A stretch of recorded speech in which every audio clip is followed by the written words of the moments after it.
bless you. At this point, I want to introduce my good friend, orthopedic surgeon from Atlanta, Scott Barber, who wants to say a few words to you. Come on up here, Scott.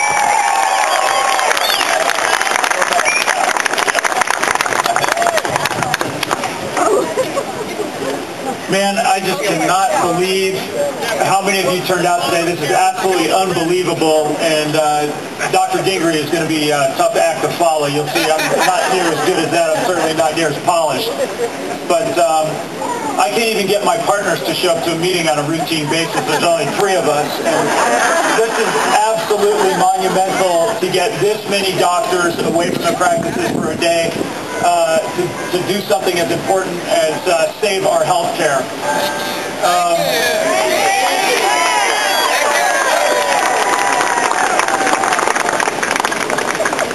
My name is Scott Barber. I'm not an activist.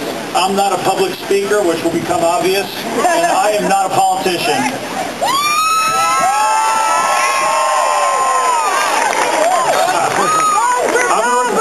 And I practice out of Atlanta, Georgia. I've been a husband for 16 years, and I got a wonderful wife, Alyssa. I have 2 beautiful little girls that I wish I was at home with right now and not up here taking care of this. And like you, I'm a concerned citizen, and I'm very concerned about the direction our healthcare has taken over the last several months.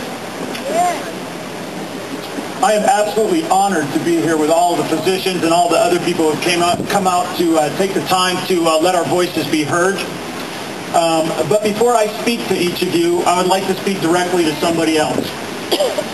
Mr. President, over the last several months, the American people have heard a lot of rhetoric suggesting that our healthcare system is somehow inferior to other nations.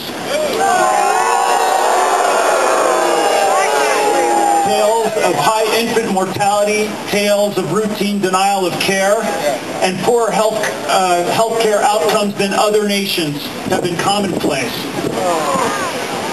Doctors have been accused of actually mutilating their patients for financial gain. President Obama, shame on you.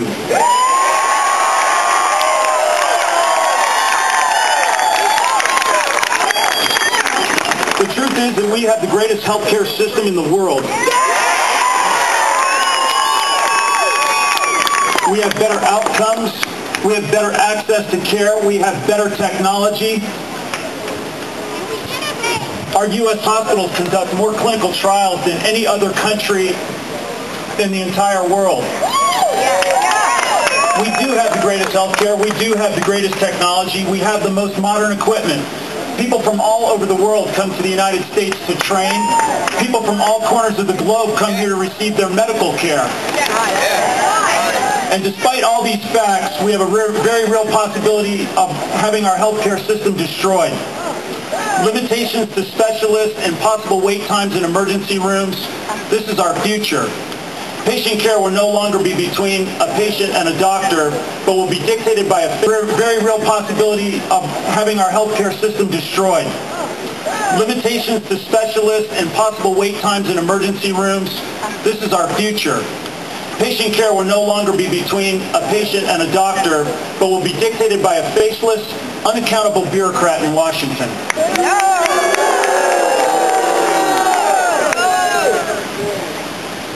Why are we here today? There are those that believe we are here to serve our own self-interest. They believe that we are motivated by money, by greed, or some other selfish reason. I'm not going to trouble myself to speak to them, for they don't understand what it means to be a physician. They don't know what drives each and every one of us. I'm going to speak to each of you. I'd like to take a few minutes to share a story with you that I think a lot of you physicians out there will find familiar. Like you, I believe it was my calling in life to become a physician, and when I was fairly young, I decided that I wanted to go into medicine. I started college at the University of California, Berkeley in 1984, and I can remember one day, after long hours of study, looking out the plate glass window of the science building at the rest of the campus getting ready for the weekend, and I had to turn back to my Bunsen burner for another 4 hours of science lab. I often thought how nice it would be to take easier classes, but that was not my destiny. I wanted to be a doctor.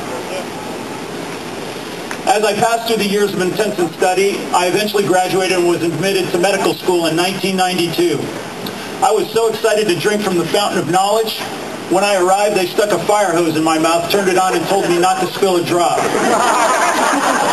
I remember those classes: anatomy, biochemistry, physiology, neuroscience, microbiology, embryology, pathology, nutrition, death and dying, medical ethics, just to name a few.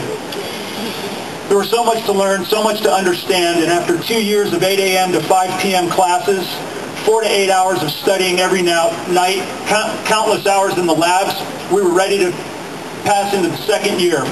We took a 2-day board exam, and this was the doorway into our clinical years, where we began to interact with patients, and we began to transform ourselves from scientists into healers.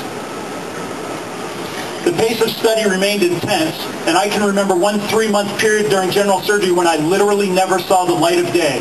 Our shifts ended after midnight, and we had to be back at rounds at 4 a.m. the next day. But even though it was brutal, I was learning and experiencing so much, not just about science, but just about what it took to make people whole. For me, this was a humbling time. I worked with so many different people, so many different medical conditions. I saw so much human suffering and so much faith. There were times I was brought to tears by my patients' suffering. There were other times when I rejoiced with tears of joy in the salvation of others. Each experience allowed me to grow as a physician and as a person. And finally, the end of medical school arrived, and that was really the beginning of my journey as a physician. Orthopedic residency started for me in 1996. I was 31 years old. I made $27,000 a year. I was working 100 to 120 hours a week. Don't get me wrong, I'm not complaining. I was thriving. On-the-job training, taking care of patients on the floors, in the operating rooms, at the trauma center, in the emergency rooms and clinics furthered my knowledge and my understanding. I fondly look back on those post-call days when I had been up for at least 36 hours. On my way home, I used to put my car in park because I was afraid if I fell asleep, I would nudge the car in front of me. I can remember my wife coming out to the garage and waking me up in the front seat of my car because I had pulled into the garage, but I had fallen asleep. For some reason, at the end of my 5 years of residency, I wanted another year of training called fellowship, and so I did that. Sometimes I wonder how many patients I treated before I started practice. Thousands. And that story is all of your stories too. And it never ends. We continue to study, we continue to learn, we continue to evolve as healers. As our experience grows, so does our responsibility. We rarely go to sleep without worrying about some of our patients. All that time while seeing thousands of patients, our skills and our knowledge improved. Our ability to be more than scientists evolved until one day each of us became a healer. All of us understand the physical nature of disease, but those are just the basics. We are counselors, we are cheerleaders, we are educators, and we are friends. Each of us has had many meaningful encounters with our patients over the years, and trying to select any one of those to convey our journey is impossible. But I can remember seeing one 11-year-old girl whose legs had become mummified due to meningiococcemia. And as I examined her, she looked up at me and she asked me if her legs were going to be okay. I was without words. I had nothing to say to her, and so I sat down on the bed next to her. I held her hand and we watched TV. And for some reason, that seemed to bring comfort to her.